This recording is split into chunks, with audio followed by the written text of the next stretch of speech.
Hi friends, today I'm going to be showing you a curry roast chicken recipe. This is an excellent side dish that you can serve with South Indian meals or you can serve it with biryani. It's a very nice side dish item. You can prepare this in a jiffy. I used Sakthi Masala curry powder for this recipe and this chicken turned out really good.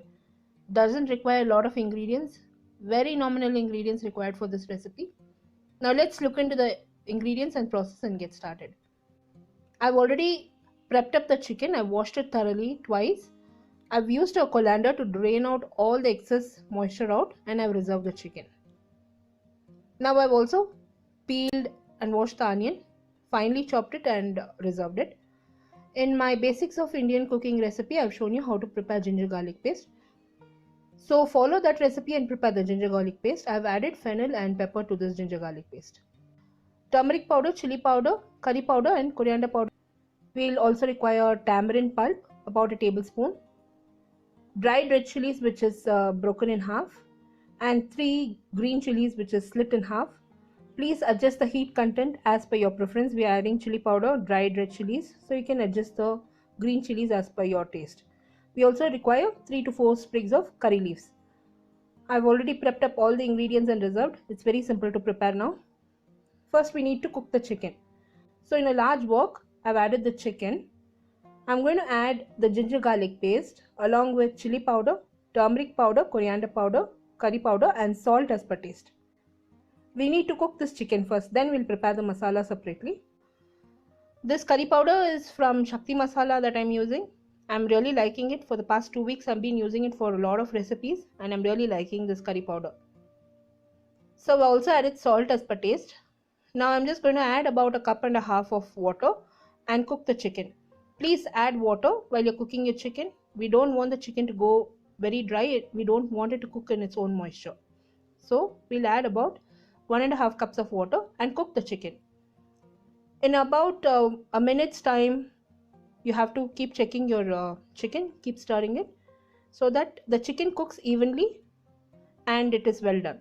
In roughly about a minute's time, keep stirring your chicken and make sure your chicken is cooked evenly. The chicken will also release a lot of moisture. You have to keep stirring it. I cooked this chicken roughly about for 5 to 10 minutes or until it was nice and tender.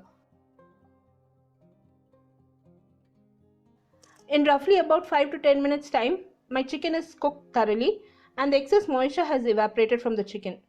So the chicken is well done. Now I'm going to prepare the masala paste separately and then mix the chicken and prepare the sukha or the curry roast. I've heated a pan on medium flame. Now to the pan I'm going to add sunflower oil. You can add different oils as per your preference. You can use coconut oil, sesame oil or a mustard oil as per your preference. It will taste equally good. Now adding fennel seeds is optional. I'm adding fennel seeds to enhance the flavor and also the taste. So once the fennel seeds splutter, I'm going to add the finely chopped onion, curry leaves, slit green chilies and dried red chilies and saute the onions till it turns transparent.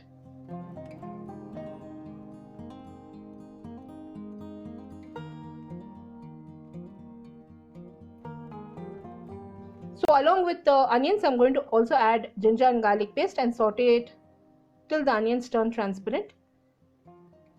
Now once the onions have turned transparent, I'm going to add chili powder, curry powder, turmeric powder and coriander powder. I'm just going to fry all these dried spices till the raw flavor has gone. You can already see the oil is surfacing on top. That means my masala is cooked thoroughly.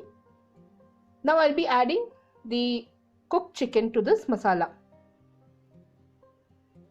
Recipe in detail is posted in the description box below this video, or you can visit my blog. I've posted the same recipe on my blog.